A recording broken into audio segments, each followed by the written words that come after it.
The Cincinnati Reds will play Game 2 of a 3-game series at Busch Memorial Stadium in St. Louis versus the Cardinals tonight on Tuesday, September the 3rd, 1985. Hello again, this is DVP on the air with my 30th game scored of this 85 baseball season. This will be the second game of a 6-game, 2-city Eastern Division road trip for Cincinnati, and this road trip will close out play for the Reds against clubs in the Eastern Division. After this 3-game series at St. Louis, which will conclude tomorrow night, the Reds will have an off day in Chicago Thursday and then play the Cubs over next weekend at Wrigley Field on Friday, Saturday, Sunday, and then they'll come back home to start up a lengthy 10-game homestand against the San Diego Padres about a week from now, next Monday night. That'll be an unscheduled contest.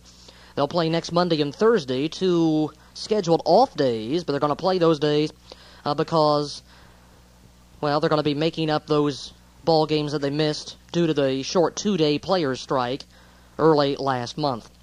My last game scored was many moons ago on August the 21st, a game between the Reds and the Pirates at Three Rivers, and the Reds won that ball game, Cincinnati's only win in that 3-game series.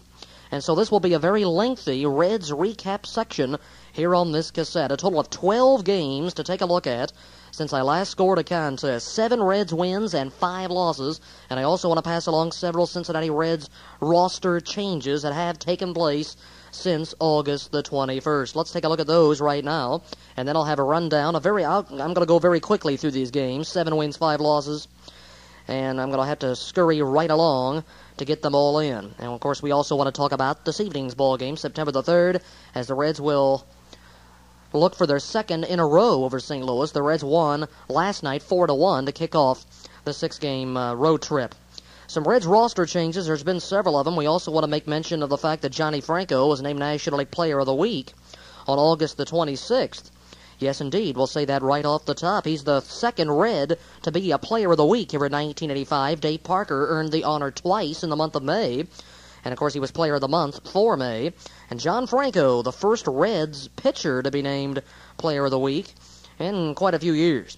Franco, during the week of August the 19th to the 25th, was 1-0 with 2 saves in 3 appearances with a 0 earned run average, not giving up a run in 8 1/3 innings. He allowed 6 hits, walked 3, and struck out 1, and he stretched his winning streak to 11 consecutive games, and that is the longest since Tom Seaver won that many in a row in 1979. He also reduced his earned run average to a microscopic 1.64, which has gone down even further since then to 1.49. So Franco continues to be outstanding out of the Reds bullpen, and for his efforts, he was named National League Player of the Week for the week of August 19 to 25. Congratulations to the Reds left-handed reliever from Brooklyn, New York. Let's have a look at some player moves. The Reds have traded outfielder first baseman Cesar Cedeno to the St. Louis Cardinals, the ball club that we're going to play tonight. In fact, Cesar started against his former team in last night's game against Tom Browning. They wanted Cedeno. They wanted a right-handed hitting first baseman because they've lost Jack Clark for about 2 or 3 weeks. Clark is on the disabled list with a pulled muscle in his rib cage that he suffered while batting at Atlanta a week or 10 days ago. So they were looking for a right-handed experienced first baseman, and Cedeno, of course, was up for grabs. He wanted to be traded. He was outspoken about his wanting to be traded a few days earlier because of his inactivity. He wasn't playing very much. He didn't like it, and he was very outspoken about it, and a few days later he is gone. So it's probably good for Cesar. He's going to get some more playing time with the Cardinals. Of course, Cedeno was with the Reds since the beginning of the 1982 season when he was obtained in the 1-for-1 deal for Ray Knight from the Houston Astros. So now he's with his third National League club, Houston, Cincinnati, and St. Louis. Cedeno traded to the Cardinals for a minor league outfielder by the name of Mark Jackson, who was playing at Johnson City in the Class A Appalachian League, and he'll go to Tampa of the Florida State League. And to take Cedeno's spot on the roster, the Reds have recalled outfielder Eric Davis, who was batting .275 with 15 homers for Gene Duzan's Denver Zephyrs of the American Association. Of course, Davis was with the Reds earlier this season, but was sent down because of a very weak bat and a lot of whiffs to his credit. He had struck out about a third of the time at his 90 at-bats, and he was sent down on June the 4th when Max Venable was recalled. That turned out to be a good move because Venable has just done an outstanding job. He's currently working on a 3-for-3 streak as a pinch hitter at the current time. He's got 10 pinch hits to lead the ball club. So Davis has been recalled after a pretty good stint down at Denver. That took place on August the 29th. It was announced just before the Reds-Pirates game on August 29th that Cedeno had been dealt to St. Louis. In fact, he was in the dugout and in uniform for batting practice, apparently, and then he had to duck down underneath and change and fly on out of Cincinnati and head to St. Louis on the night of the 29th. So we wish Cedeno well with the Cardinals, his third ball club. On August the 27th, the Reds traded minor league pitcher Freddie Tolliver, who was up with the Reds part of last year, to the Philadelphia Phillies, and he earned a save tonight, his first in the major leagues for the Phils. And that is to complete the deal for Bo Diaz. Diaz obtained by the Reds from the Phils for Tom Foley and 2 players to be named on August the 7th. Nicely has officially gone to the Phils also to complete the deal, and Tolliver goes as well. Freddie had a pretty good stint with the Reds late last season, a hard-throwing right-hander from Mississippi. And it looked like he was one to watch out for in coming seasons, but I guess we'll have to watch out for him in a Philly uniform now because he's late of Cincinnati. He, of course, came to the Reds from the Yankees, Tolliver did, in the Ken Griffey deal some 4 years ago. And in some other moves, the Reds have recalled 5 players from Class AAA Denver. The Denver Zephyrs came so close to winning their division in the American Association, but lost out by just one lone game to the Oklahoma City 89ers. That ball club was a doormat just a few years ago when affiliated, I think, with the Phillies organization, but now they've become contenders and they've won the thing over there in the American Association. Oklahoma City has a AAA for the Texas Rangers, and they just did beat out the Reds' new AAA team, Denver. And so the 5 players that have been recalled will join the ball club tonight because they have been eliminated from postseason competition. The Reds have called up outfielder Paul O'Neill, along with catcher Dan Bellardello, who's been up with the Reds, of course, each of the last 3 years. Infielder Wade Rowden, who was up briefly last year and hit .286 in 7 games. And a couple of pitchers also brought up. Right-handed hard-throwing reliever Mike Smith, who had a sensational year for the Zephyrs, and a lefty who's never been in the majors before, Rob Murphy. Smith was up with the Reds briefly at the beginning of 1984. For O'Neill and Murphy, it'll be their first taste of big league action. Rowden, Smith, and Bellardello, along, of course, with Davis, who's coming back. They've all seen major league action in the past. That was on August the 29th that the Reds announced that those players were coming up, and they'll be activated and in uniform today for tonight's game at St. Louis. Also on August the 29th, and still more developments for the Cincinnati Reds, pitcher Joe Price is probably going to be lost for the season. He's going to undergo elbow surgery very soon. In fact, another pitcher, Frank Pastore, we find out now, has undergone surgery on a bad elbow. Dr. Frank Jobe, the famed surgeon out in Los Angeles, performed surgery on Pastore, I think, for the second time. So he's out for the year. He's on the 60-day emergency disabled list, and Joe Price goes on the 15-day DL. Second time in the last couple of months he's been on it because of that left elbow problem. And Bob Buchanan has been activated to take Price's place on the roster. So there you have the roster changes for the Reds over the last week and a half. Nicely and Tolliver to the Phillies. Cedeno to the Cardinals for Mark Jackson, who goes to Tampa. And up from Denver, Eric Davis, Paul O'Neill, Mike Smith, Wade Rowden, Dan Bellardello, and Rob Murphy. Bob Buchanan's activated. Joe Price and Frank Pastore continue to be on the disabled list. So there you had the quick rundown of the player transactions. In another deal that was made by the Pittsburgh Pirates recently, a somewhat significant trade that we should make mention of, Billy Madlock is going to help out the Dodgers now. Madlock is going to solidify things at the hot corner for Los Angeles. Billy Madlock and that hefty contract going from the Pirates to the Dodgers for 3 players to be named later, and they have been disclosed now. It's first baseman Sid Bream, outfielder R.J. Reynolds, and also outfielder Cecil Espy. 3 pretty good young ball players in the Dodger chain, all on the 40-man roster. That could be a very good trade for the Pirates down the road.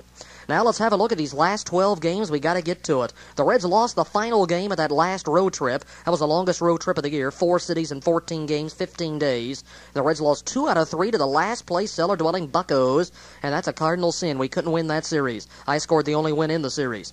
On August the 22nd, way back on August 22, if you can remember that far back, it's been so long since I did a game because I was down there for that whole homestand and didn't score any of the contests. I think that was a Thursday. Yes, Thursday the 22nd. Trying to remember. The Pirates clipped us 5-1. 5 runs, 9 hits, no errors, and 6 left on for the Pirates. The Reds had a run, 6 hits, and error, and left 7. The winning pitcher in that game was Rick Rhoden. He continues to be tough on the Reds. He went 8 good innings with 6 Ks to get his 8th win in 21 decisions. Rod Scurry finished and got his 2nd save. Jay Tibbs took the loss. He allowed 5 runs, 8 hits, and 6 1/3. He's 6-14 at that point he was, but he's won and lost since then. Joe Price then for 2/3 in one of his last appearances of the year, and Ted Power went 1 inning. Time was 2 hours and 38 minutes. The attendance was 10,437 at Three Rivers Stadium, and the Reds close out 2 under. They were trying to get even on the road trip. They finished out 6-8, but had a very good team earned run average. The pitching continues to be outstanding, but the batting on that road trip was almost non-existent. Clutch hitting as well. We couldn't get the big hits when we needed them, losing 8 of the 14 games and 2 of 3 in that final series. And the team batting average only .225 for those 14 games, and a team slugging average an incredibly low .301. I can never remember putting down a slugging figure for the team that has been that low over that long of a road trip, 14 games. Normally you'll have it .350, .360, but .301 is all that they could manage to slug, so that means not many extra base hits in those 14 games. But the team ERA was a very good .292 and a very good .2.90 for this last 10-game homestand. And they batted a lot better, too, around the .260 mark.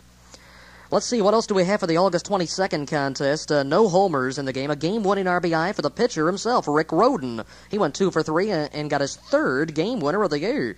So he's not to be taken lightly with the bat. He's got a home run.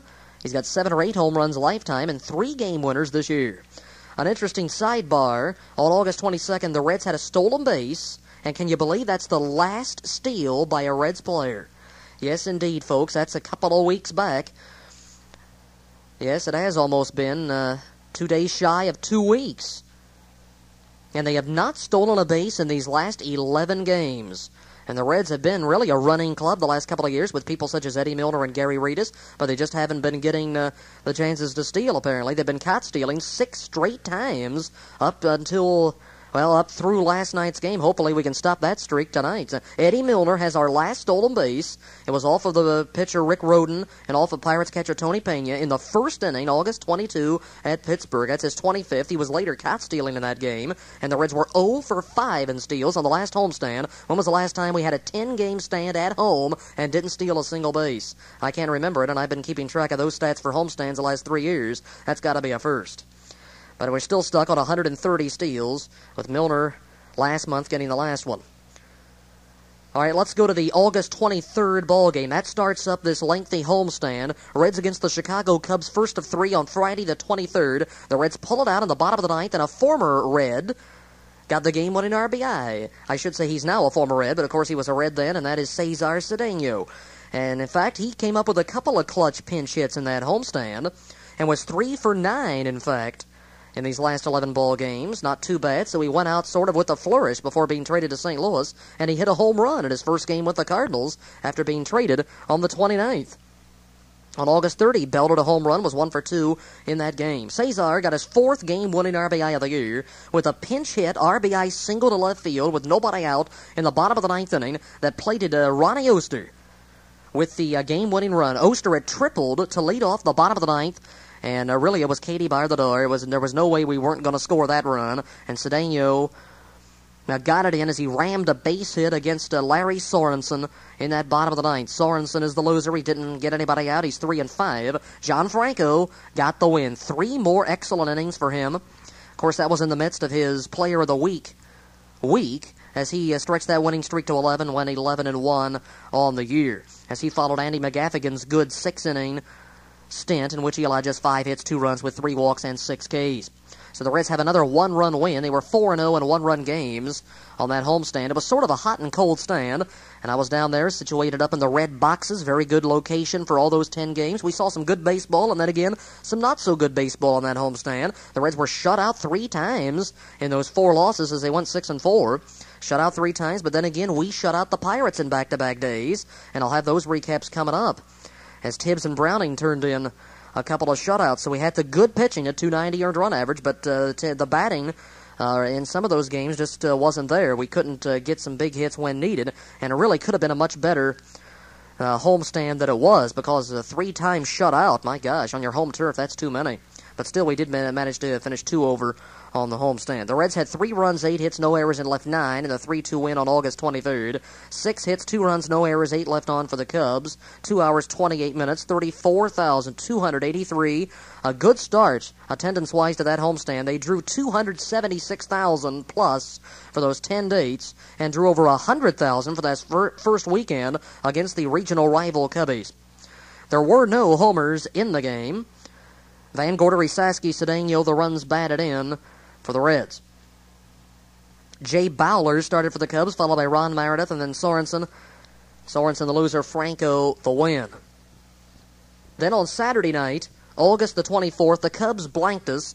A three-pitcher combined shutout on a seven-hitter by Steve Trout, George Frazier, and Lee Smith. Frazier the winner, the middle pitcher, he's 7-5. Smith gets his 28th save, and Mario Soto takes the loss. Although, boy, that was a tough luck loss indeed. No walks, no earned runs, 4 hits in 7 innings. Allowed just 1 unearned run and struck out 6, but he takes the defeat. His 15th loss of the year, and at that time, he was first in the league in losses. Can you believe that? 10-15, and he has still...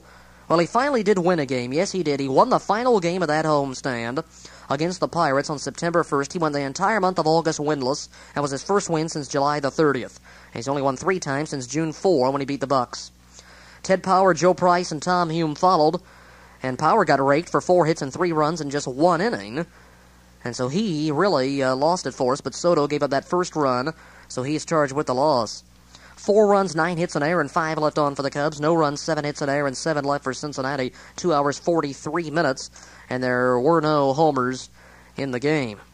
No game-winning RBI. 37,069, a good crowd. That was the best crowd of the homestand. That brings us to the wrap-up of the Cubs series in the rubber match on Sunday afternoon, August the 25th. The Reds win it 5-3. Tom Browning gets another win. 13-9 his record as he gave up 7 hits and only 1 walk in 6 innings. And he was followed by John Franco, who pitched 3 more shutout frames for the second time in the week to get his 7th save of the year. Warren Brewster, the loser, following Ray Fontenot, and then Larry Sorensen relieved Brewster, and Warren is now 3-3, or was after that loss. 2 hours and 23 minutes. 5 runs, 10 hits, no errors for the Reds. 3 runs, 10 hits, 1 error for Chicago. The Cubs left 7, the Reds left 5 on base. 35,038 saw the ball game. There was 1 homer that was hit, or 2 homers. Ron Say hit 1 to right center for the Cubbies, his 17th of the year. Nicky Saski belted 1 to left, his 15th of the season. And Bo Diaz, a big game-winning RBI for him, his first as a Red, his first also of the season. And he is working now on a 9-game hitting streak, Diaz is. So he's really heated up after a very, very slow start after coming to the Reds about a month ago from the Phillies in that deal for Tom Foley, and it turned out to be nicely, and Tolliver also involved. So that was a 2-1 series win for Cincinnati over the Chicago Cubs, as the Cubs led that game 1-0, but the Reds tied it in the third, and then it was 2-1 Cubs before the Reds got the 2 big runs in the bottom of the 5th inning, and that made it a 3-2 game, but then the Cubs tied it again. It was 3-3 until the bottom of the 6th, when the Reds got 2 runs on the Diaz game winner to pull it out by that final of 5-3. So a seesaw battle, and Browning went 6 to get the win. He's the winningest rookie pitcher in the majors. He's also tacked on 2 more wins since that ball game. And then it was the St. Louis Cardinals invading Riverfront Stadium for the second and final time this season. And the Reds lost 2 out of 3 in that series. Danny Cox did us in on Monday night, August the 26th. A 3-0 shutout. Second time in the last 3 days the Reds have been blanked. Danny Cox has the Reds number this year as he goes to 14-7 on the year. 3-0 against the Reds. He's pitched 3 times against Cincy this season. They've all been complete games, and 2 of them are shutouts. He pitched a 6-hit, no-run ball game with 3 walks and 1 strikeout on Monday night to best Jay Tibbs, who didn't do too badly, giving up 3 runs, 2 earned in 8 innings, and he drops his 15th of the year. 3 runs, 7 hits in air, and 5 left for St. Louis. The Reds had 0-6-1-6. It took 2 hours, 16 minutes, and the game-winning RBI went to Terry Pendleton, and that was his 8th of the year. The attendance was 27,022. Not a very good start to that series. But Danny Cox has just been too tough on us. He's given us 1 run in 27 innings of pitching this year. I said that attendance figure wrong. Yes, indeed. We had a revision on that attendance. Marty Brenneman passed that along the next day as I was listening at Riverfront. The revised attendance is 28,071 instead of the 27,022. So it's 28,071 paid on August 26th to clarify things. Then on Tuesday night, August the 27th, and another 7:35 start time, the Cardinals beat us again, a 6-4 final in 2 hours and 50 minutes in front of a crowd of 23,013. Paid crowd, 22,268. Bill Campbell, in relief of John Tudor, got the win. He's 4-3. Jeff Lottie picked up his 16th save. Ted Power took the loss. He gave up 3 hits and 3 runs in no innings. He's been touched for 9 runs in his last 3 innings. And he was 4-4 at that time. Andy McGaffigan went 7 good innings. Another tough luck no decision for him. And then John Franco, 2 more shutout frames for him. 6 runs, 11 hits, 1 error, 3 left on for St. Louis. The Reds had 4 runs, 11 hits, no errors, and left 7. So each team with 11 hits, but the difference, of course, 2 runs. Willie McGee, a game-winning RBI, his 15th of the year. He leads the league in hitting. He was 2 for 4 in that game. Buddy Bell hit a home run, a line drive to left field. His first as a Cincinnati Red, his first in the National League. So finally, Bell cracks through with a home run. That'd be his 4th overall this season. His 4th or his 5th. He had 3 or 4 with the Rangers before being acquired in July in the deal for Dwayne Walker. Cesar Cedeno, a big pinch hit to knock in a couple of runs. Of course, that was 2 days before he was dealt. That gives him 30 RBI. So CC leaves the Reds on the climb on the batting average. 241 was his average when he was traded, with 3 homers, 30 RBIs, and 4 game winners. And also 7 for 20 as a pinch hitter. Not bad at all in that regard. So that was a 2-0 lead for the Cards in the series. They were looking for the sweep on Wednesday night, August the 28th, but the Reds came out with a long win. It took a long time, that is. 4 hours and 13 minutes to play that one. And in 12 innings, the Reds won it 7-6 on a 2-out, 12th inning bases-loaded walk to player-manager Pete Rose. As he took ball 4, the winning run marched in from third base, and that was all. It was over sometime early in the morning. 26,116 saw that game, 21,049 paid. Ted Power got the win. He went 2 good innings. He's 5-4. Mario Soto started, only went 2 1/3 and got shelled for 6 runs on 4 hits. Jeff Lottie took the loss. Joaquin Andujar started, and he got bombed after a good start early. 5 1/3, 8 hits and 6 runs. Lottie 2-2 with the loss. He was 0-1 with a save in that series. 7 runs on a season's high 17 hits for the Reds. No errors. They left 14. The Cardinals had 6 runs, 13 hits, no errors. They left 11. A lot of players in that game. The Reds used a whole crop of them. We had 49 at-bats. And just about everybody got into the game.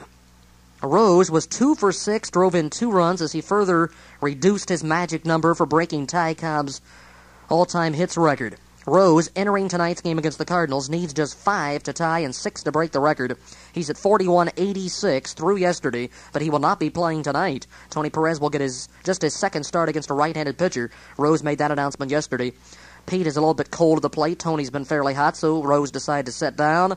And maybe it's in deference to the fans in Cincinnati, too, because that would enhance his chances of breaking the record at home rather than on this road trip. It looks like he might just do it at home in the next series against San Diego. Let's hope so. What else do we have in the August 28th game? Any homers? Let me see here. No home runs, but there was a stolen base. Actually 3 of them for the Cardinals. They're a running ball club. Ozzie Smith got his 20th, and Vince Coleman, the sensational rookie outfielder, he was 0 for 4, but he stole his 88th base of the year. That leads the major leagues. He's first by far in the National League. That's a new rookie record. He's going to be stealing 100. He'll be the first National Leaguer, I guess, to steal 100 bases, I guess, since Lou Brock some 11 years ago, if he can get 12 more the rest of this year. That was a good ball game. 12 innings, a hard-fought battle. There were 2 6-run innings, 1 for each team. A strange game. The Cardinals got 6 in support of the pitching of Andujar in the 3rd. And against a 20-game winner like Andujar, you would think that'd be enough. But the Reds pounded Joaquin for 6 in the bottom of the 6th inning, and then went all the way out to the 12th before winning it on the 2-out bases-loaded walk to Pete Rose for Rose's 6th game-winning RBI of the year, and the Reds win it by a run. So they salvage 1 game in that series and then welcome in the Pittsburgh Pirates for the first of 4 on Thursday night, August the 29th. Tom Browning was at his best, a 7-hit complete game shutout. His 4th shutout of the year, his 5th consecutive win, his 14th win of the year against 9 losses as he bested Jose De Leon, who went down to loss number 15 in just 17 decisions. He allowed 9 hits and 6 runs in 7 innings, and then Rod Scurry. And Browning walked 1, struck out 4. Another good game for this young lefty from Casper, Wyoming, the winningest rookie pitcher in the league and in baseball. His 4th shutout to lead the team. That's the most shutouts by a Reds pitcher, I think, since about 1978 or 79 when Tom Seaver had about that many. But the tops in the last few years has been 3 by Soto in 1983. Browning's got 4 shutouts. He's been involved in 5 this season. as he reduces his ERA into the level of respectability down in the 370 region someplace. 2 hours, 22 minutes for that game on Thursday the 29th. The attendance was 18,789. The Reds won at 6-0. 9 hits, 2 errors, 8 left on for Cincinnati, 7 hits, no errors, and 7 stranded for Pittsburgh. There was a Reds homer by Buddy Bell. And Bell had the big day offensively. He had his second homer on the homestand, his second in the league. And he knocked in 5 runs and was 3 for 3 with a walk. That's the biggest RBI output for a Reds player in a game this season. It gives him 14 RBI, so he broke out of a slump. Dave Parker got the game-winning RBI, though, and Parker gets his 14th of the year. He knocked in the only run that Bell did not knock in. That was the first one, coming in a 3-run third inning, and the Reds got 3 more in the 5th to put icing on the cake. And so Browning had an easy time of it in that ball game, a fine 7-hitter. And behind the hitting of Bell and Parker, the Reds coast to the win as the Pirates lose again on the road. They had a losing streak stopped of 19 consecutive road losses when they beat the Reds on Saturday night. But then it was back to a loss as the Reds won in come-from-behind fashion on Sunday to take the series 3-1. 19 straight road losses. And that was just 3 shy of the all-time record of 22 in a row held by the 1963 New York Mets. Well, that's it for Thursday's game, and the Reds made it 3 consecutive wins by coming up with another shutout win the next night on Friday, August the 30th. The Reds won that game 1-0, a game winner for Max Venable in sudden death with 1 out of the bottom of the 9th inning, a pinch hit double that bounced over the head of the oncoming Denny Gonzalez, who fell down on the ball. Looked like he might have a chance to catch it, but he fell down, slipped, the ball got by him, and Ron Oester scored the winning run. And that was all she wrote, the only run in the contest, as the Reds have back-to-back shutout victories for the first time since April of 1980. Jay Tibbs gets the win, his first shutout of the year. His second of his career. He had 1 last season, a 5-hitter with no walks, and he struck out 3. Goes to 7-15. Good job. Rick Rushell went all the way, but took the loss for the Pirates. He's 10-7, 8 1/3 innings, 9 hits and a run. 1-9-0 for the Reds, 0-5-1 for the Pirates. The Pirates left 3 on. The Reds stranded a total of 10 in the game. 2 hours to play it is all. 21,253 on hand at Riverfront, as the Reds made it 3 consecutive wins and stretched a consecutive streak to 27 straight innings in which they had not allowed a run to the opposition. 9 innings in that 12-inning win over the Cardinals. Those last 9 innings, the Cardinals did not score, and then back-to-back shutouts. And that was broken up the next day. 27 straight scoreless innings for Reds pitching to get the team earned run average down to a respectable 3.65. Max Venable continues to be outstanding off of the bench as he gets his first game-winning RBI of the year with that pinch-hit double to left center field that bounced over the head of Gonzalez to score the winning run from second base. So way to go, Max. His 9th pinch hit of the year. He had another one later on. Let's go to Saturday's game. A night game on August the 31st as the Reds close out the month of August with a loss. They were 15-14 in August. They've not had a losing month this season. And it was another shutout. The 3rd shutout of the series, but this time the Reds are on the losing score, or losing end of it, 6-0. And an unlikely candidate to throw a whitewash job, righty Bob Walk, who had not had a win since last season. He was 1-1 for the Pirates late last year, and now he's 1-1 for him this year with a 5-hit complete game shutout. That's got to be his first shutout since about 1980, possibly, when he was with the Phillies. He walked 2 and struck out 6 and just had everything going for him in that game. Andy McGaffigan took the loss. He was 1-2. He allowed 7 hits and 5 runs in 6 innings. Still didn't pitch that badly. Then Tom Hume and then Ted Power. 6 runs, 9 hits, no errors, and 3 left for the Pirates. No runs, 5 hits, no errors, and 6 left for Cincinnati. That one only took 2 hours and 4 minutes and was played in front of 28,656. The Reds continue to draw very well. They've now surpassed by far last year's total attendance figure. They've already got more than they did all of last year. They're averaging 23,000 plus at Riverfront per date this season. Johnny Ray picked up a game-winning RBI, his 2nd of the year. And that was in a 4-run Pirates first inning. They never looked back and rode the fine pitching of Bob Walk to the 6-0 win. Now, Walk is a pitcher that we got to in My Last Game Scored 10 days earlier. We raked him for 6 runs, I think, in 4 innings, but he got even with a 5-hit shutout at Riverfront on the final day of last month. Not much to report in that one. And then the wrap-up to the homestand on Sunday, September 1st, on Super Family Day at the stadium. They had post-game entertainment supplied by the great Bob Hope, along with Phyllis Diller, Marie Osmond, and Andy Williams. They were all on hand for a fine post-game gala, extravaganza, whatever you want to call it, on the AstroTurf after that ball game. And it was Super Family Day, and of course they jacked up the prices for the people that did not already have tickets. I think there's an extra $4 tacked on because of the entertainment after the contest. Of course, all the proceeds of that going to benefit the Bob Hope House in Greater Cincinnati. The Reds came back to win it, made it a fine day on Super Family Day. It didn't look like it was going to be a very a good Family Day game, as the Reds trailed throughout the contest 1-0 through 7. Pirates led, or 2-0, actually, after 7.5. But the Reds exploded for 3 runs in the bottom half of the 8th inning, a Dave Parker game-winning RBI, as he came up with another one. His only 2 runs batted in that entire homestand, well, were game winners. His 15th of the year, that's a new career high for him, his 88th run batted in of the season, and Pete Rose helped his cause as he got closer to Ty Cobb with a 2-for-4 day. Actually, one of them was a gift hit. He bounced the ball over the head of Billy Madlock. Or actually, it might have been Jimmy Morrison. I think Madlock had already been traded to the Dodgers. Yes, Morrison playing third. And also Denny Gonzalez apparently is going to be the regular third baseman from now on, but Morrison was at third. Rose hit a ball off of his foot that should have been called foul, and it bounced over the head of the third baseman, went into left field for a game-tying RBI single. And Rose actually screamed, "It hit my foot," but none of the umpires saw it, so they were unable to call it. Their hands were tied. An umpire has to see it. And Pete knew that as well as anybody, and everybody was asking him after the ball game, why did they let you get on? Did the ball hit your foot? And you said it hit your foot, but of course he explained it, that the umpires have to see it. And it hit his foot. It should have been foul, but we got a break. A great big one right there as the ball bounced over the head of the infielders and went into left field, and Rose got one closer to Ty Cobb, his second hit of the day. That was a big one. That tied it up and set the stage for the Dave Parker game-winning single. And the Reds then rode the continued fine pitching of John Franco, who went 2/3 of an inning to get a save. Ted Power was taken out after walking a batter in the top of the 9th inning. He was not at all happy about that move made by Pete Rose. Disgustedly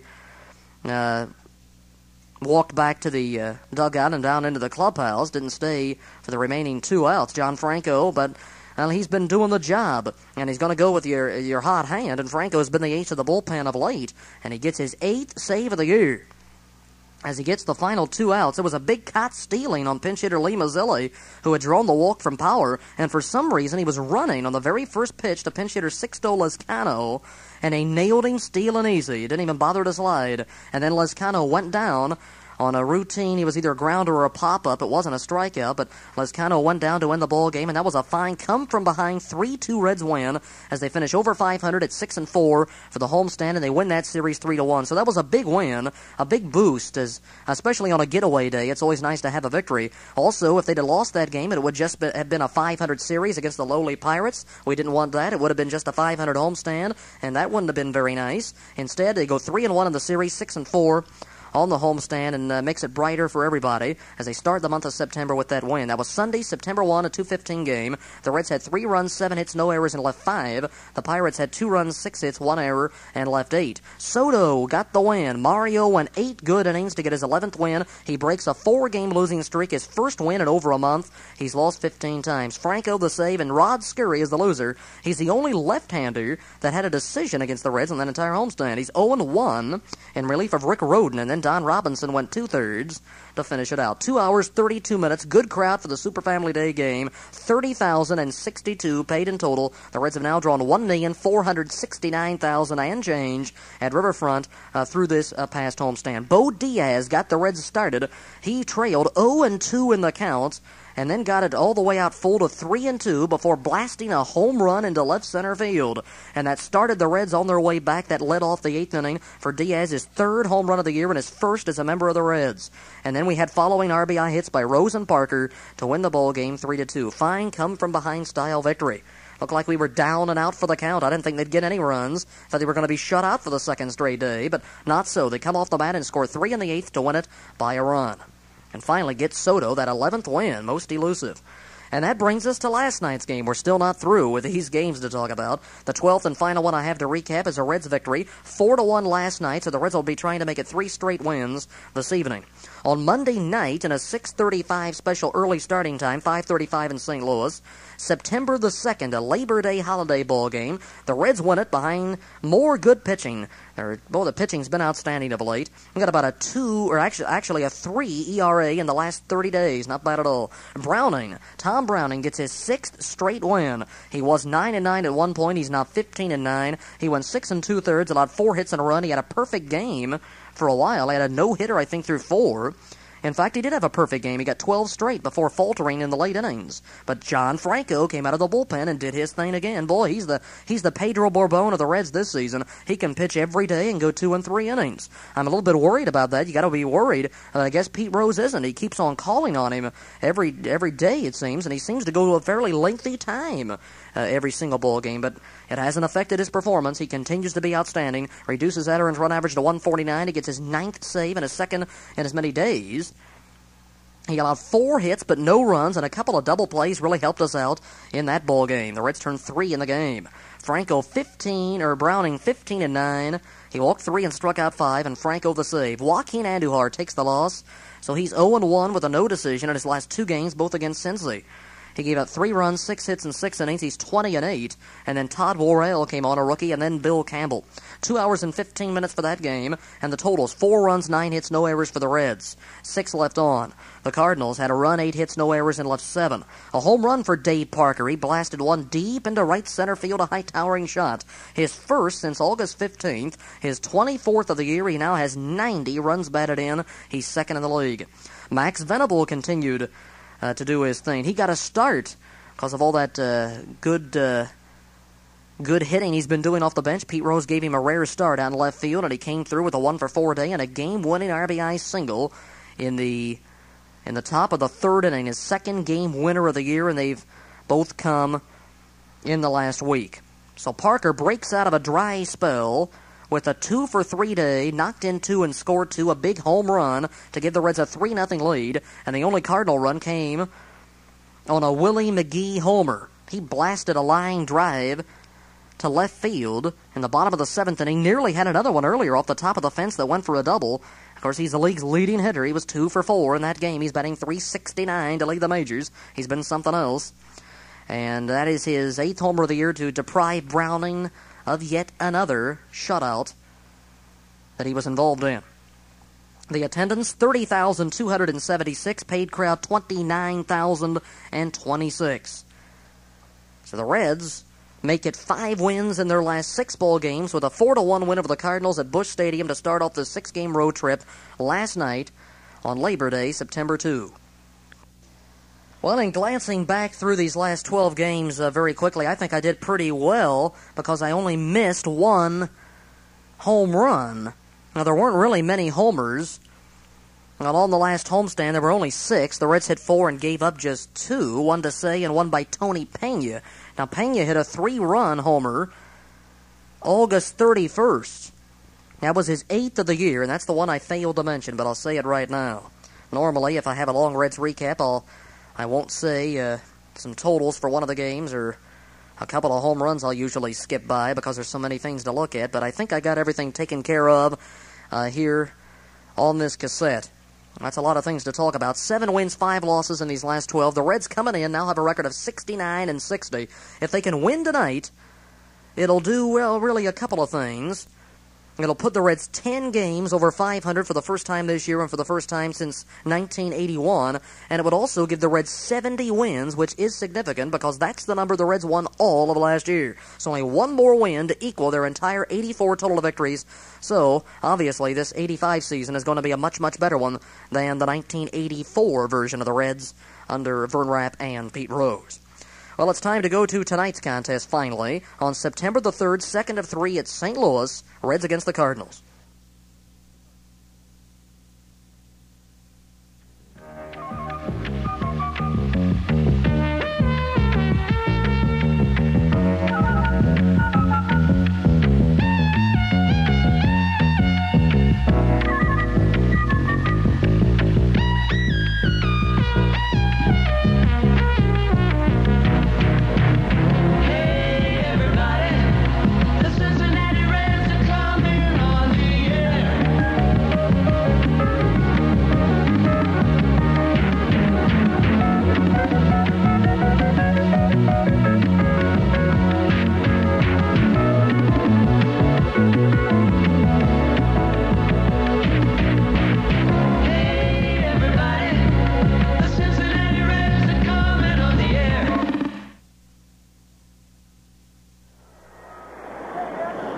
have used 21 players in this game.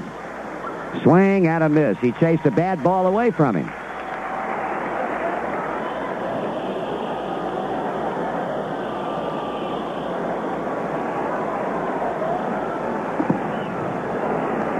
So Rita's behind 1-2, and he swings and loops one into shallow center. Ozzie going out. He'll get it. 2 out.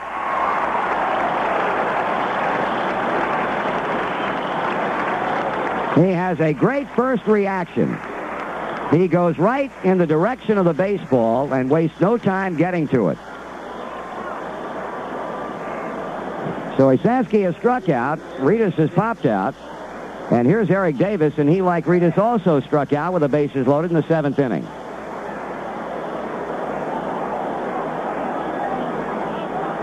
Ronnie had problems in the 8th, but nothing of that nature in the 9th. Call strike.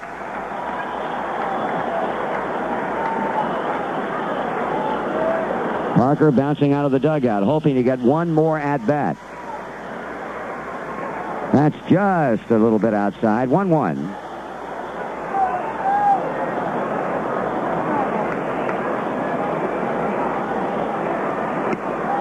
Two down, bases empty. Reds trail by 2 in this 9th inning. And Eric fouls it off. A ball and 2 strikes. Well, if the Reds lose, the only hope that they have is that the Padres continue to lose at home against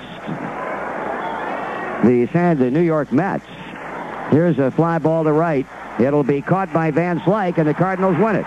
So the Reds go out in order in the 9th inning. St. Louis comes from a 2-0 deficit early and goes on to post a 6-4 win. You've been listening to Marty Brenneman off of the Reds Radio Network. He was calling that top half of the 9th inning on this September the 3rd, 1985. Bad news from Busch Stadium in St. Louis. The Reds had an early 2-0 lead, as Marty said. We led it 2-0 through 3 innings. The Cardinals tied it with 2 in the 4th and went ahead 3-2 with a run in the 5th. Then it was a 4-2 Cardinal lead through 6 innings until the Reds got 2 in their half of the 7th. And that was an inning.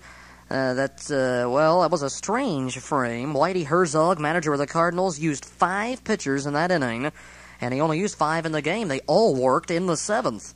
And then Lottie pitched a 2-hit shutout ball the final 2 innings to get the win. That is Jeff Lottie, former Cincinnati property. He was obtained by the Cardinals a few years ago in that deal for Bob Shirley. Of course, Shirley now working out of the New York Yankees bullpen. So it was sort of a seesaw game. The Reds led 2-0, trailed 4-2, and then tied it 4-4 until the Cardinals got 2 in the bottom of the 7th. That was the difference, and a 6-4 final score. I skipped scores and comments for time reasons here on this cassette. Let me say the totals quickly. 6-12-0 for the Cardinals, 4-10-0 for the Reds. Lottie wins it, Hume loses it, and Brian Harper, the former Pirate, gets a pinch hit game-winning run batted in, his first game winner of the season. Time of the game, 2 hours, 43 minutes. That's my time as well. The attendance, 22,684. Now let's have a quick look at the starting lineups right now for tonight's ball game. Second of a 3-game series is not even at a game apiece. Rubber match will be tomorrow night at 8:35 with the Reds going against the Cardinals again at Busch Stadium. That'll wrap up season's play between the two teams. The Reds will need a win to even out against St. Louis for the year. The Reds are now 5-6 against the Cardinals, including not a bad 3-2 at Busch Stadium. For the visiting Reds, Eddie Milner got the start out in center field, and have a look at his batting average. He came into this game hitting .254. He still has not hit a homer. I predicted that he was going to hit one on that last homestand in the last game that I scored against the Pirates a week to 10 days ago on the 21st of last month, and I said I was going down for those 10 games and I wanted to see Milner hit one out, but he didn't. And so he's still homerless on the year, has knocked in a total of 23 runs, has done a pretty steady job in the leadoff spot against those right-handed pitchers. And now that Eric Davis has been recalled, you might see him up in that number 1 position a few times against some of the southpaws later this season. Eric did get into tonight's game. He also got into a game a couple of days ago as a late-inning replacement, I think a pinch runner, or he came in late to play center field, I think it was, in one game. He was 0 for 2 today. Those are his first at-bats since June the 4th, there was a strange situation for Davis back in his last game as a Red, in which he had an at-bat before tonight.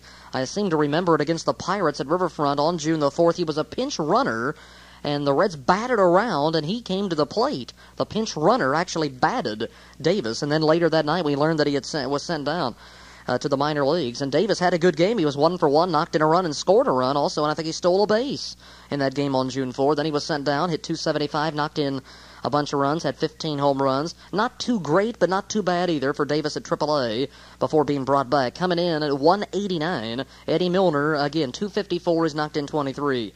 Max Venable gets his second straight start. He was rewarded with another start, a game-winning RBI last night. So he has knocked in 8 runs and another ribby, his second time up today. So he has now hit safely in 5 straight games through tonight. He doesn't have any home runs, but he does have 10 pinch hits and 23 times up. He has been outstanding as a pinch hitter. 3 for his last 3, 4 for his last 5 in pinch hit rules. He's knocked in 3 runs with a game winner, 4 doubles and 2 walks, and a sac fly as a pinch hitter this season. He had a string of, I think, 8 or 9 straight games in which he had pinch hit in every game. That was finally broken up with that, I think, that Tom Browning shutout win. And then in the next shutout win, even though there was a complete game, Venable did come off the bench and pinch hit a game-winning double to get us their only run in that 1-0 win over the Pirates last weekend. So Venable, a very steady performer this season after being obtained earlier this year from the Montreal Expos organization for Skeeter Barnes, has been one of the better deals. You look at the trades the Reds have made. The Reds, I think, have made 4 now. They've acquired Max Venable, Bo Diaz, Buddy Bell, and on the minor leaguer Mark Jackson in the Cedeno deal. So that's 4 trades on the major league level, or 3 on the major league level, and actually the Venable deal was on the minor league level, although Venable now in the majors. They acquired his contract from Denver on June 4th. When I said Davis was sent down, Venable was called up, and he's just done an outstanding job. .292 batting average and .435 as a pinch hitter. Hitting third and right field is Dave Parker. He's been our steadiest performer this season. He's no doubt the team MVP and a candidate for league MVP this year. .294 batting average, although in somewhat of a slide over the last several days. He does have 24 homers to lead the team by 9, has driven in 90 runs. He knocked in 3 more tonight.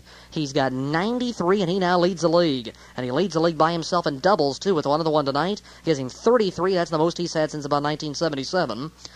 And 93 ribbies, that's only 1 away from last year's total. So Parker's 1 away from last year's RBI entire output, and we've got a month and 3 days to play in the year, and the Reds are only 1 win away from as many wins as he had all of last year, so things looking good in those 2 regards. And, of course, Parker's now hit 8 more homers than he did all of last season, so quite an improvement, and last year was a good year.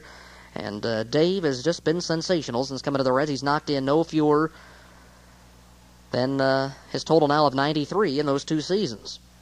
So that's a lot of runs batted in. That's over 180 RBIs plus in these last 2 years for Dave. And he's some people are saying he's on the downhill side, but it looks like he's, reaching for another peak.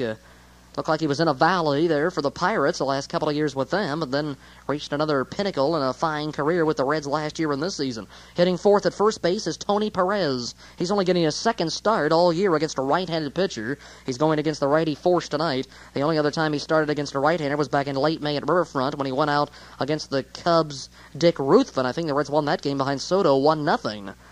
And Perez today was 0 for 3, popped up, lined out, and walked, and I think if he'd had a good game today, he'd start tomorrow, but I kind of doubt if he will now. I'll bet Rose is back in there tomorrow. Although Tony was busy in the field, he's probably too tired to start tomorrow. He had chances galore in the field, especially in the first few innings. Tony, of course, has been outstanding in this, his second year back as a Red after being away for 6 or 7 seasons.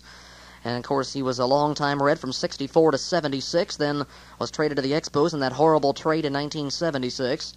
That sent him to the Expos for 3 years. Then he went to Boston and then went to Philadelphia, and now back with the Reds. .343 batting average. Of course, he was a non-roster player when this season started. He was signed to the 1-year contract.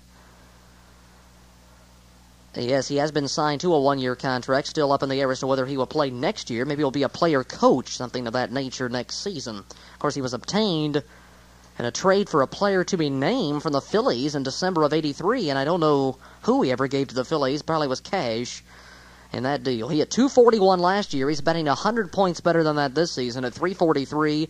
He has just been outstanding in the times that he has been called upon. As a pinch hitter, he's not nearly as good as last year. He ended up leading the club last season with a .289 pinch average. But this season, only 4 out of 17, but he does have 6 RBIs to lead the team in pinch ribbies and a couple of game winners. So still, those hits have counted. On 4 hits, he's counted for 6 ribbies and 2 game winners. Of course, 1 grand slam earlier this season as a pinch hitter. He comes into this game with a 4-game hitting streak and hits in 9 of his last 10. He's got 5 homers overall this year, but only 1 since May 28th, when he had his 4th in 4 games against the Cubbies. And he has driven in a total of, now where is it here, 27 runs batted in, and that is 12 more than he had all of the last season. So Tony continuing to do it at age of 43. Hitting 5th at third base is the veteran Buddy Bell, the Cincinnati native, former Cleveland Indian and Texas Ranger. In his first year as a Red, of course, he's only going to be, it'll be less than half a season with Cincinnati. And he's not off to a very good National League start at only .205. He had it safely in 3 of his previous 5 games. That's not saying much entering this one. Looked like he was starting to come out of it with that 3-for-3 5 RBI performance. About a week ago, he had 2 homers on the last homestand. But still, nothing of any consistent nature for Bell. He's got 2 homers, has driven in 15 and 5 in the 1 game. And only .205. And that slips again. He's down to exactly 200 with an 0-for-4 tonight. Hitting 6th at shortstop is Davey Concepcion. And Davey checks in at .252 with 7 homers. And he's driven in 36. He hasn't had an RBI in a long time. Batting 7th is the catcher, Bo Diaz. He's been hot. Stretched a hitting streak to 10 in a row tonight. He's now got 19 hits as a Red. He's hitting .241 with since he threw tonight. And in the hitting streak, he's batting over 400 at 14 for 33. And overall this year, batting .224 through yesterday with 3 home runs, 21 RBIs as a Red, a homer, and 5 runs batted in. And .237 coming in.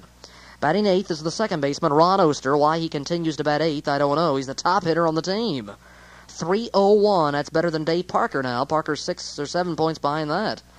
And Ronnie has been at .301 the last few days, so he's having his finest season ever. And he is without a home run, somewhat surprising. Just 2 years ago, he had a career high of 11. Last year, he had just 3, and this season, so far, none, and we're now into September, so you wonder if Ron will hit one this year. He and Eddie Milner both. And Milner had 9 in the 1 season, so they both have some degree of power. Are capable of hitting a long ball, but a total of 0 between Milner and Oster this season. Ronnie's driven in 27 runs. He's got 3 game winners, and 2 of those came in 1 series at Philadelphia earlier this year.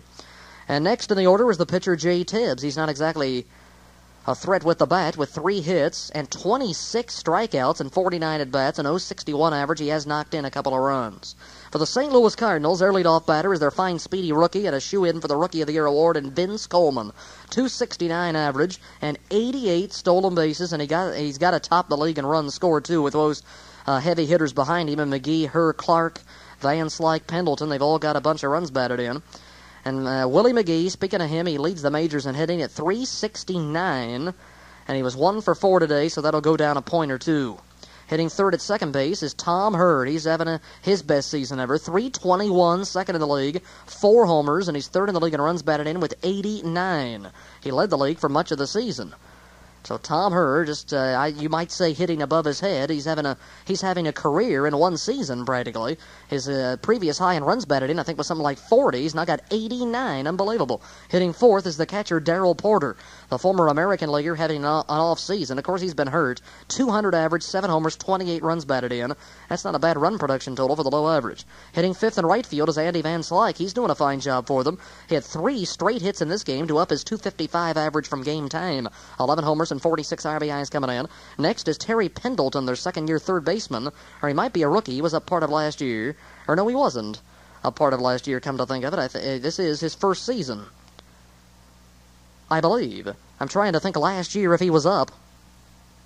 And I think I'm getting my years mixed up. He might have been up part of last season. But let's call him a rookie anyway. .229 average for him. And he's been doing a fine job. Run production-wise, a batting average not bad, or not too good, I should say, but 52 runs batted in. If he were a Red, he'd be second on the club. Saski's only got 47. 5 homers for Pendleton, and pretty good around the hot corner. He was 0 for 4 tonight. Hitting 7th at first base is Mike Jorgensen. They're platooning there now with Jorgensen and the former Red Cesar Cedeno because Jack Clark is out. And Jorgie hitting .239, no homers, 9 RBIs. But he's got a very good on-base percentage in his last 20 games or so, as we saw on a graphic on TV tonight. Something like a .500 on-base percentage in those games. And he had a big, clutch 2-run, 2-out single to help the Cardinals to one of their 2 wins at Riverfront Stadium last week. Hitting 8th at shortstop is the Wizard of Oz, otherwise known as Osborne Earl Smith I. That's Ozzie Smith, the former Padre. .267. Now that's the best average he's ever had in the major leagues. His previous high was .258 in his rookie year with the Pods in 1978. So all these Cardinals having fine seasons average-wise, and of course they do lead the league in team batting, also up there in team pitching with a .309 ERA, and of course they lead the world in steals with about 250 stolen bases. The 3rd or 4th straight year they've stolen 200 or more bases. I think it's the first time that's ever happened in Major League Baseball. And next in the order is a pretty good hitting pitcher in Bob Forsch. He's got one of the better averages on the team at .296. A home run, 2 runs batted in. So very, very, very good hitting pitcher. I was talking about Rick Rhoden earlier, and I was getting all mixed up. I think I was thinking of Bob Forsch when I was talking about Rick Rhoden and that 3rd game-winning RBI that he had. And I was thinking in my mind Bob Forsch has 7 or 8 lifetime homers. That might also be the number that Rhoden has, but I was applying the thought to Forsch and looking at Rhoden's statistics, which was really mismatched. I was talking about Rhoden. He had a game winner against the Reds in an earlier game. His 3rd game-winning RBI. Forsch, with only 2 runs batted in, but he does have a home run. So he's got now 8 lifetime home runs, to clarify that. Rhoden, the former Dodger, now with the Pirates, also one of the better hitting pitchers in the league. And he's capable of hitting home runs as well. Almost a .300 average for Bob, although in limited number of at-bats, this is only his 13th start. He's also pitched many times out of the bullpen. He's been as kind of a swing man for Whitey Herzog's Cards this season. Bob Forsch, the owner of 2 no-hitters in his career, one coming in '78 and one coming just 2 years ago. The Forsches, the Forsch family, are the proud possessors of 3 no-hit games. Ken, Bob's brother, had one in 1979 while wearing the Houston Astro double nets. So there you have the lineups. Let's have a look at the umpires right now. Behind the plate was Harry Wendelstedt. At first base, Terry Tata. At second, Jerry Crawford. At third, Jerry Davis. The game was played under partly cloudy conditions at Busch Stadium. Mostly clear, though, toward the end of the evening. Very hot and humid on the AstroTurf. 89 degrees for the high today. 88 degrees at game time. 73 degrees for tonight's low. The game was underway at 8:36. Closer to 8:37 p.m. Eastern Daylight Time, if you're interested in that. That would be 7:37 St. Louis time. The Cardinals had lost 4 of their previous 5 games before this victory, and this stops the Reds' 2-game winning streak. The Reds have still won 5 of their last 7 and 10 of the last 17. Let's have a look at this game now. Top half of the first inning, and it's Bob Forsch pitching to Milner, Venable, and Parker, and he got them out in order. And the Reds have gone out in order in just about every game in the last 10 days. In the first inning, that is. Milner, a fly ball to left. Venable on the first pitch at a ground ball 3-1. And Parker went down swinging. He has not been a very good first inning hitter these last few weeks. In the bottom half of the first inning, Coleman led off with a single into right center field. He didn't get a chance to steal his 89th base of the year because McGee, on one of the first pitches to him, hit a hard one-hopper to Tony Perez, and he turned that into a swift 3-6-3 double play. A photo finish at first. I think McGee was safe. They called him out, and we got the DP. So double plays have helped the Reds in many situations these last few weeks. The Reds went a long time without any DPs, and we've turned quite a few of late. The Reds with 2 tonight have now turned a total of 117 double plays on the year. And speaking of defense, it was very good tonight. No errors again for Cincinnati. The 5th consecutive error-free ball game played by Cincinnati. In the top of the second inning, we were out in order again. Perez, a first pitch pop-up to second base, and then Bell and Concepcion hit consecutive ground balls to shortstop Ozzie Smith, and of course he had no problem throwing them out with a fine arm that he's got. He just continues to amaze in the field. He made a sensational stop on a ball hit by Jay Tibbs in the 3rd inning, and they couldn't throw him out, unfortunately, because that led to a big rally with 2 out. That was a great stop. He continues to flash the good leather. Of course, he's a former Gold Glove winner with the Padres and the Cardinals. Smith has been with St. Louis now Let's see, I think this is his 4th year with the Cardinals, obtained in 1982 before that year began, and the deal for Gary Templeton. No runs, no hits in the Reds' second. In the bottom half of the second inning, Jay Tibbs gave up a one-out double to right field off the bat of Andy Van Slyke, his 21st two-bagger of the year, a career high in that department. He's also got career highs in runs batted in and homers, and he added in both of those categories in his next time up. That was he had a double after Porter hit a ground ball that went 3-1. With a runner at second base, Pendleton hit a high chop off the plate fielded by Tibbs. He got him at first, and Van Slyke went to third. But he was left on as Jorgensen hit a ground ball easily at Ronnie Oster, and he threw him out. No runs, a hit, they left one. In the top of the third, the Reds take a 2-0 lead. And let's listen in with Joe Nuxall. Tibbs leads at second. Milner at first. 2 out. No score the third inning. 1-1 to Venable. Swung on and lined over the leaping Ozzie Smith. That'll score Tibbs. On his way to third is Milner, and it's a 1-0 ball game. Boy, what a job Max Venable's doing. I tell you, he's quite a young man, and we talk about Billy DeMars and people taking to him, and old Max is taken to Billy's theory also. Well, the Reds lead at 1-0. The second hit of the inning, and for Venable, his 9th RBI of the year. Well, they're on the corners, and the big man's up, Dave Parker.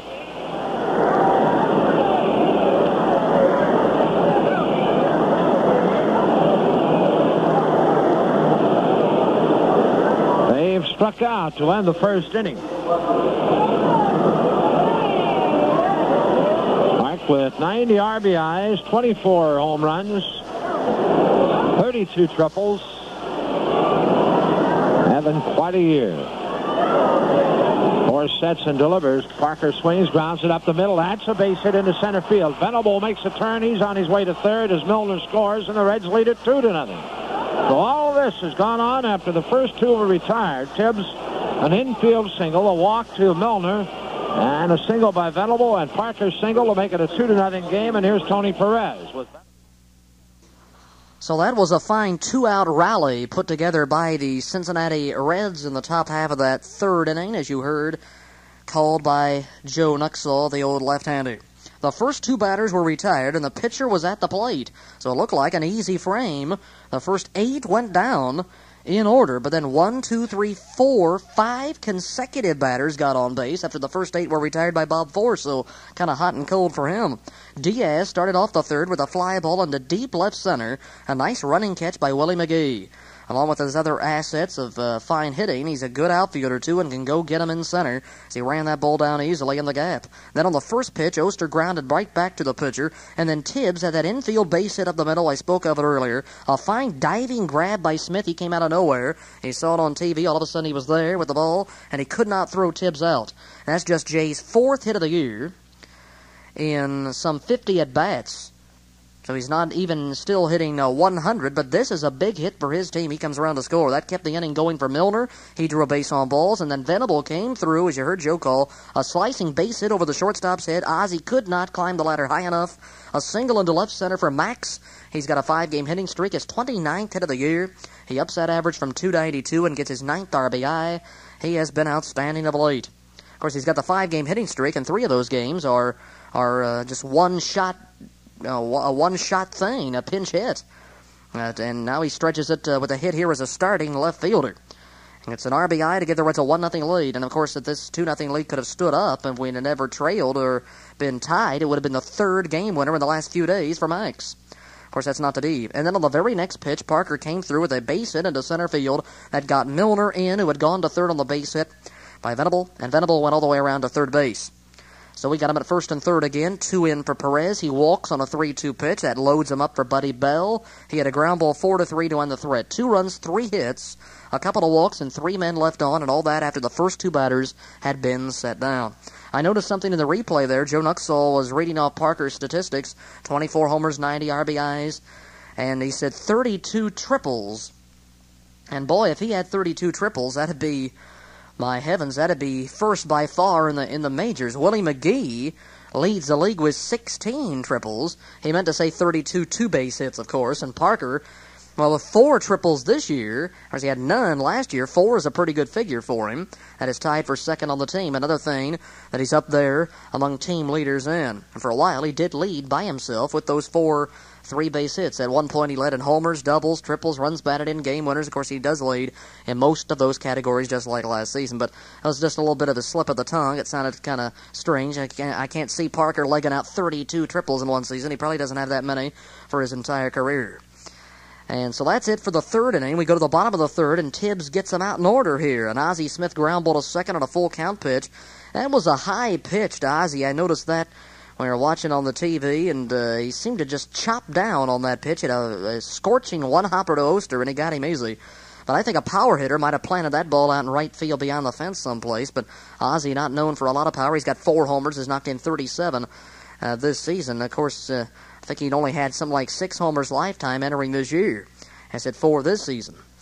But it was up in the strike zone, and he seemed to go up on his tiptoes and chop right down on the ball for some reason. And then Bob Forsch hit a ground ball to shortstop. Coleman struck out swinging a foul tip on a 3-2 pitch.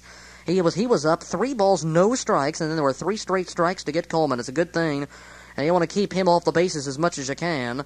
But he was on 2 times in 3 official at-bats tonight, and did some damage with an RBI single in the 5th inning, so it's hard to keep him off those bases. But the Reds, for the most part, on the last homestand, in that 3-game series, even though the Cardinals won 2 of the games, Coleman and McGee and really Hurd did not hurt the Reds all that much. There was some other people coming through. Jorgensen, a big base hit, and some other people also in the pitching. Danny Cox in the 1 game got him the 1 win, and McGee did have 1 game winning RBI in that I think it was that shutout victory. So they won the series, but still Coleman had, I think, only 1 steal and was thrown out 1 time.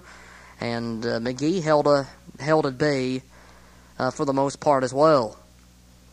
Really, they did a better job on Coleman than they did on McGee at Riverfront last week. But you got to keep him off the bases. You know he's going to run 88 steals. Heavens to Murgatroyd. In the bottom half of the third, nothing across, and it's a 2-0 Reds lead as we're 1/3 of the way through this contest. In the top of the 4th, the Reds get a 2-out base hit by Ron Oster. That means he's now hit safely in 7 of his last 9 games. Don't forget to write that down. A single to left field on a 3-2 pitch. That is Ron's 125th hit of the year. That's second on the team, 25 behind Dave Parker, who got number 150 in the way of hits tonight. That's only 23 away from his entire last year's total. He's not going to get 200 hits like I thought he was going to get earlier, but he should surpass...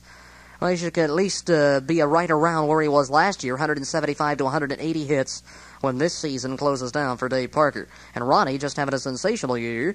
He was on base twice tonight. He has a 2-out single to left and is stranded as Tibbs struck out swinging. Concepcion opened the stanza with a strikeout, and Diaz hit a ground ball to third base. No runs, 1 hit, we left 1. In the bottom of the 4th, the Cardinals tie it up, and it was after the first, 2 of the first 3 had been retired, so all the runs to this point were with 2 out.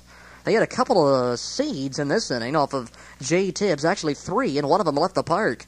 McGee hit a liner right at Tony Perez to start off this 4th, and then Hers singled to left field.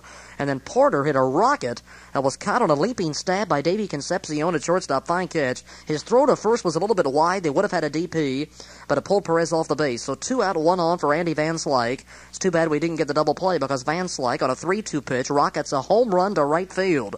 He hit it into the net out there. It just did, I guess, make the first row, I should say. And I don't know if it's like Chicago. They might have that net to catch some of the balls to keep him from going back on the field or something. But I think Nuxall said it went in the net. But in any event, it just did make it out to right field for Van Slyke. His 12th home run of the year. He's now knocked in 48, a 2-run game-tying homer. He had earlier doubled. And then Pendleton on a 3-2 pitch at a fly ball to center field.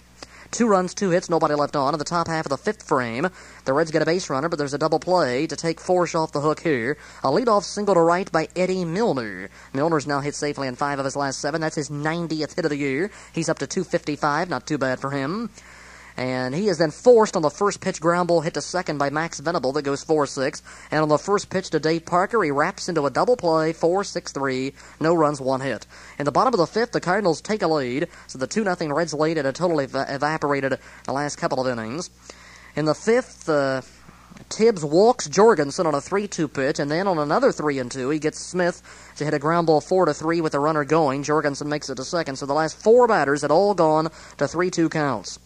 With a runner at second and 1 out, Bob Forsch helped his own cause with a base hit to left field, but then He kind of ran himself into an out as he tried to take second on the throw in from the outfield. He was cut down easily. 7-2-4. Force thought the throw was going all the way to the plate, but Diaz took the throw well in front of the plate and gunned to Oster to easily nab the pitcher. So a base running faux pas, but still they got the run in with 2 down as Coleman singled into center on yet another 3-2 pitch, as Tibbs was having a hard time staying in front of the hitters in those last couple of innings after a very good stint the first 3 innings. But then the next 3 was like a totally different pitcher.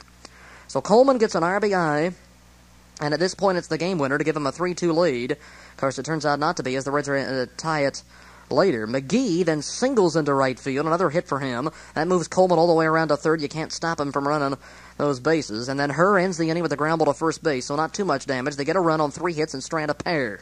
In the top of the 6th inning, the Reds are out in order against Forge, his final full inning. Perez a pop-up to second, Bell a fly to left, Concepcion grounded to Pendleton at third. In the bottom of the 6th, the Cards tack on another run. They scored in 4 straight innings, 4 through 7. In the 6th, the leadoff double to right by Darrell Porter. He then moves to third on a following single to right field by Andy Van Slyke, his 3rd straight hit. He's 1 triple shy of the cycle here.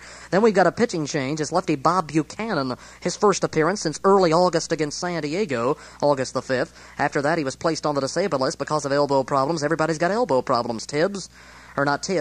Price, Pastore, Buchanan, and Bob back off the disabled list. He does a good job against Pendleton here. He gets him to hit into a double play, but a run scores.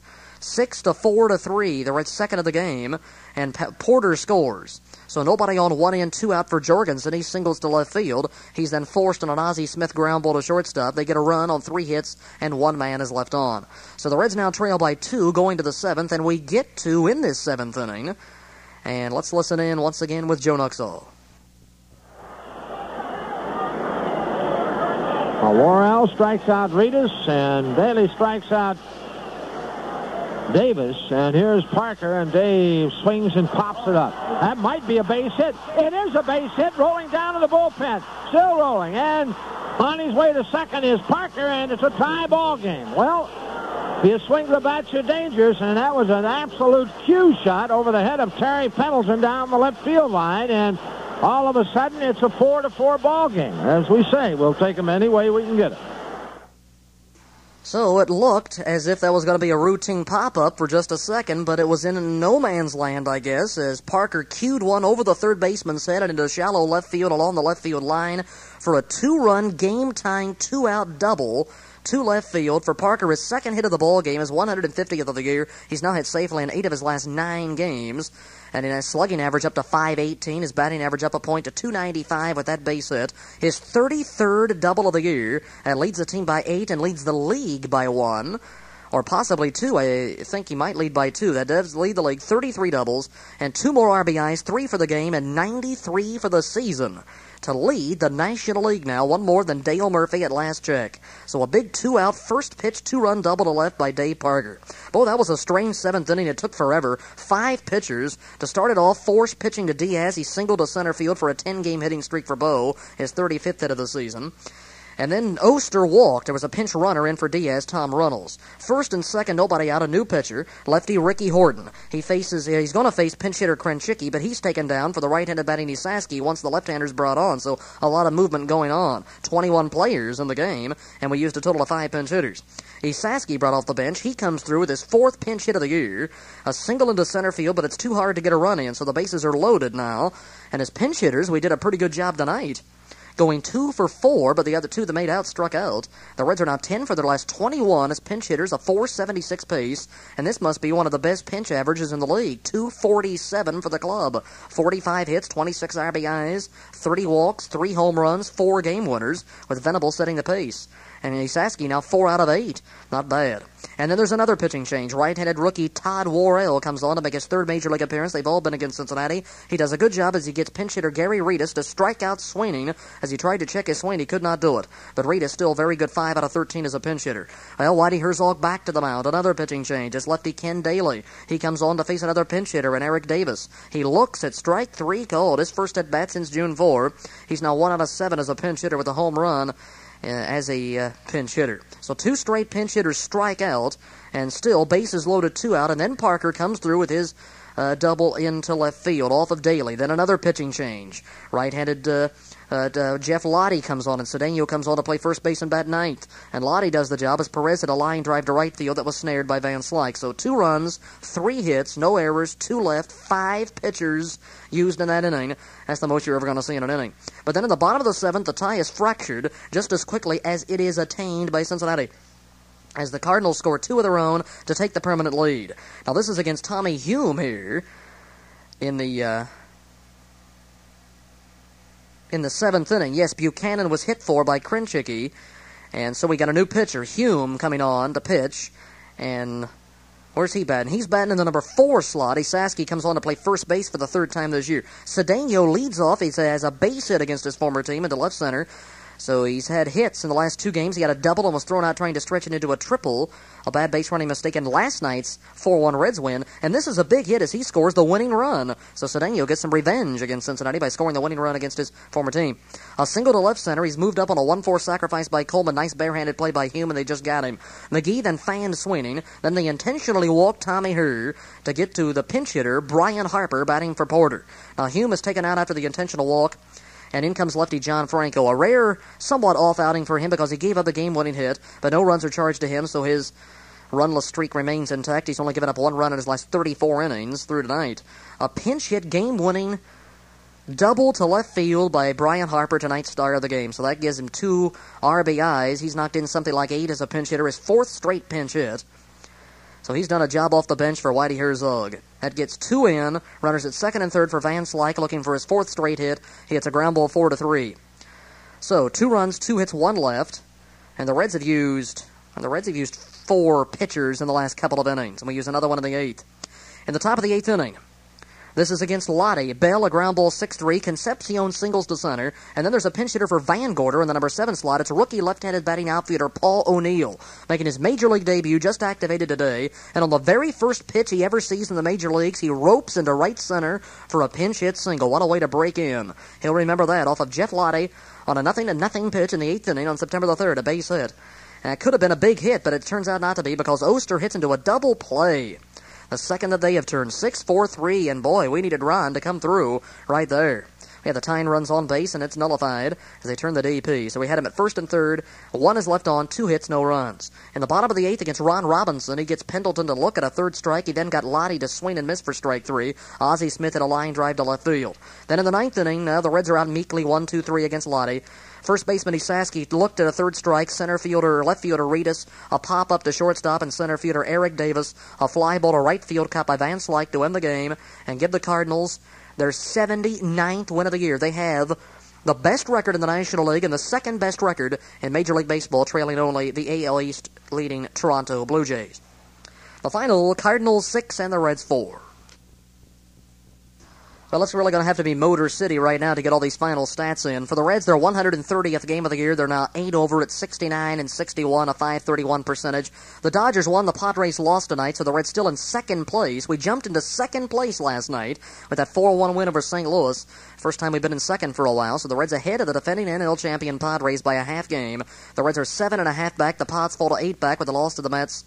Behind a 3-homer performance by Gary Carter of the Mets this evening at San Diego. So it's the Dodgers in first, the Reds 7.5 back, and the Pods 8. The Reds used 21 players. Can you believe it? Each team used 5 pitchers in the game. The Cardinals used 16 players overall. Number 20, Eddie Milner for the Reds in center field, 1 for 2. He scored 1. Number 2, Gary Reedus, pinch hit left field, 0 for 2. Number 9, Max Venable, 1 for 3 with an RBI. Number 44, Eric Davis, pinch hit center field, 0 for 2. Number 39, Dave Parker, 2 for 4, knocked in threes, back on the beam, let's hope. Number 24, Tony Perez, 0 for 3. Number 47, Tom Hume, pitch in the number 4 slot. Number 31, John Franco. And also number 11, Dan Bellardello in the 4 slot, nothing occurs. Number 25, Buddy Bell, third base, 0 for 4. Number 13, Dave Concepcion at short, 1 for 4. Number 8 is Bo Diaz, 1 for 3. Number 10, Tom Runnels, a pinch runner, scored a run. Number 23, Dave Van Gorder, catcher. Number 21, Paul O'Neill, pinch hit, was 1 for 1. Number 33, Ron Robinson, nothing across. Number 16, Ron Oster, 1 for 3 with a run. Number 38, Jay Tibbs, 1 for 2 with a run. Number 51, Bob Buchanan, pitcher. Number 15, Wayne Krenchicki, pinch hitter, no time up. It was taken down for Nicky Saski. Number 12, pinch hit first base, 1 for 2. The Reds had 10 hits and 35 at-bats, 4 runs, 4 RBIs, and no errors for the 5th straight game. Some pitching lines for the Reds. Tibbs goes 5+ innings. He allows 9 hits, 1 homer, 4 runs all earned. He walked 1, struck out 1. Buchanan, 1 inning, no runs, 1 hit. Tom Hume loses it, 2/3 of an inning. He allowed 1 hit and 1 intentional walk, 2 runs both earned. He struck out a batter. John Franco, 1 inning, and the game-winning hit he allowed, but no runs. Robinson, 1 inning, 2 strikeouts. For the Cardinals, they're 79-50, 29 over, a .612 winning percentage through 129 games. They're 1 game ahead of the Mets in first in the East. Unbelievable season for them. I got them predicted dead last. So where are they first? Number 29, Vince Coleman, 2 for 3 with an RBI. Number 51, Willie McGee, 1 for 4. Number 28, Tom Herr, 1 for 3, scored 2. Number 15, Darrell Porter, 1 for 3, scored a run. Number 25, Brian Harper, 1 for 1 as a pinch hitter with 2 big ribbies. Number 23, Tom Nieto, late entry behind the plate. Number 18, Andy Van Slyke, 3 for 4, a run and 2 runs batted in, and the game-ending putout. Number 9, Terry Pendleton, 0 for 4. Number 19, Mike Jorgensen, 1 for 2, he scored once. Number 32, Jeff Lottie, 0 for 1. Number 1, Ozzie Smith, 0 for 4. And number 31, Bob Forsch, 1 for 2. I'm going a little bit fast here, almost getting ahead of myself. Number 49, Ricky Horton. Number 38, Todd Worrell. And number 46, Ken Daly. Also, number 7, Cesar Cedeno, first base, 1 for 1 with a run. 12 for 32 for the Cardinals. They had 6 runs, 5 RBIs, and no errors. And now the 5 Cardinal pitching lines. Forsch goes 6+ innings. He allowed 6 hits and 4 runs all earned, no homers. He walked 3 and struck out 3. Ricky Horton, no outs. He faced 1 batter, allowed a hit, no runs. Todd Worrell, 1/3 of an inning and a strikeout. Daly, 1/3 of an inning, no runs, 1 hit, 1 strikeout. And Lottie, the winner, 2 1/3, 2 hits, no runs, and a strikeout. He is 1-1 with 1 save against the Reds in the last 2 series. Some other data for this one. Doubles by Parker, Porter, Harper, and Van Slyke. No triples. Homer, Van Slyke, number 12. Game winner for Harper. Sacrifice bunt by Coleman. Double plays, 2 apiece. Lottie's now 3-2 with the win. Hume goes 2-4 with the loss. 6-12, 0-5 for St. Louis. 4-10, 0-7 for Cincinnati. An error-free game once again. The time 2:43. The attendance 22,684. Paid crowd at St. Louis 19,261. The Reds team batting average goes up a point, just barely ekes over to 251. Team earned run average is 3.66. And the Reds have had 21 complete games, 9 shutouts, and 34 saves this season. Let's have a quick look at some season's pitching lines now for these 10 pitchers that were used tonight. Of course, 5 of them in 1 inning by the Cardinals. Unbelievable. Tibbs has been in 28 games, 1 in relief with 4 complete games and a .398 earned run average. He's won 7 and lost 15. He is 1-3 in his lifetime against the Cardinals, finishing out 1-2 this year against them in 4 games with a .463 earned run average. Had a complete game against them back in June at St. Louis, an 8-3 final, giving up 8 hits and 3 runs, 2 earned, and 4 strikeouts. Bob Buchanan has been in 8 games this year with a .630 earned run average. He's 1-0 with no saves. Tom Hume, 2-4 with 3 saves. He's been in 45 games. He owns a .379 earned run average. John Franco, 11 straight wins, 11-1 on the year with 9 saves. He's just been outstanding. A .148 earned run average. And Franco, in his last 9 games, has a win and 5 saves. Ron Robinson, he's 5-3 with a 3-game losing streak and 25 appearances, 19 in relief, no complete games. He's got a save and a .411 earned run average. For St. Louis's pitchers, Bob Forsch, 35-year-old right-hander from Sacramento, California, 6'3", 215. He was only 2-5 for him last year with a 6+ earned run average in just 16 games. And this season, having a bit of a better season, 28 games, 13 starts. He's got 2 complete games and a couple of saves. He's allowed 10 homers. He's 6-5 with a .428 earned run average. He's allowed 50 runs on 97 hits and 96 2/3 innings. He is 6-8 lifetime against the Reds, 0-1 this year with an .838 earned run average in 3 games. Last year, no record against Cincinnati. As for their relievers, Ricky Horton, he's 2-2 in 40 games with a .305 earned run average and 1 save. Todd Worrell, a youngster, no record in 3 games, no saves, and a .225 ERA. Ken Daly, he owns a 3-1 record with 10 saves and 46 appearances. He's got a good .215 earned run average. And Jeff Lottie, 3-2, 16 saves, the ace of their bullpen with a .214 earned run average, allowing just 14 runs in 54 2/3 innings in 44 games and just 3 homers. .214 ERA, and Daly just a point higher than that. So, how's that for a quick rundown of the statistics? And we still got a few seconds to breathe here at the end of the cassette. I have to look at my data for my 30 games scored. This stops a brief 2-game winning streak in my games scored. They've now lost 4 of 7 and 7 of the last 13, but we've still won 12 of the last 19, if that means anything at all. A record of 17-13 on the year, a very good .567 percentage. 11-6, a good record on the road. 0-1 in September, 3-3 closing out in August, and I'll finish out against the Cardinals with an 0-2 record. 5-5 since the All-Star game. Lifetime record, 238 wins, 174 losses. Well, it's time to move on to the scoreboard show now. Lend an ear this way. We'll have a look at the September 3rd scoreboard. The standings in the American League in the East, Toronto, 82 wins. So they're assured of a 500 plus season, of course, with 82 victories. They're 3.5 up on New York. They've only lost 49, Toronto has. The best record in baseball at 623. In the West, California, hanging in there, and Kansas City hanging tough. The Royals proving to be quite an adversary for California this season. They're only 1.5 back, and Oakland hanging in there, just 6 back. They're 4 over, so 3-team race it looks like. Chicago's 9 back, and then Minnesota. In the National League East, St. Louis leads by 1 over the Mets. Montreal's 9 back. In the West, the Dodgers, as discussed earlier, 7.5 over the Reds, and then 8 over San Diego. The Astros, 14.5 back. They're 6 under, so the Reds, Padres, Dodgers, the only teams in the division over 500. And that is normally the case. There's 3 in the East that are over 500. And there are 3 in the AL West that are over 500. There are 4 clubs in the AL East over 500. Boston is 5th. And it is 5 under, 19 back. Somewhat surprising. They haven't played better than that. Milwaukee's lost 70. Cleveland has lost 84. The most losses in baseball, the Pirates. They're 41 at 88, 38 back. They have already been eliminated. With one of those Reds wins last weekend, it mathematically eliminated the Pirates as if they had any chance at all in the first place, trailing by such a large margin. Well, let's take a look at some final scores. What do you say? Results from Major League Baseball. In the National League, the Astros in 10 defeated the Chicago Cubs at Wrigley Field on a Billy Doran suicide squeeze bunt 8-7. Philadelphia in 13 got by San Francisco 4-3. And that was at the stick. Well, a gob of players used in that game. Dave Shipanoff got the win. Freddie Tolliver, the former Red, got a save, and Minton took the loss. Only 1,632, an incredibly poor attendance figure at San Francisco. That's getting to be almost the worst in history there. I think the worst is at Oakland, some 683 or something a few years ago for one of the 1979 games for the A's. And other National League happenings, the Mets defeated the Padres 8-3, 3 homers for Gary Carter. Los Angeles shut out Montreal 4-0. Another shutout win for L.A.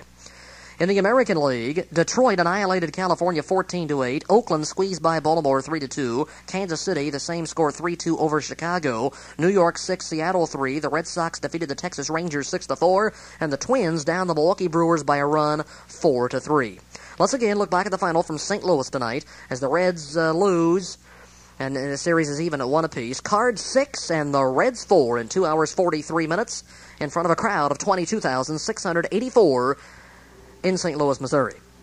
So until next time, I'll say so long for now. This is DDP reporting.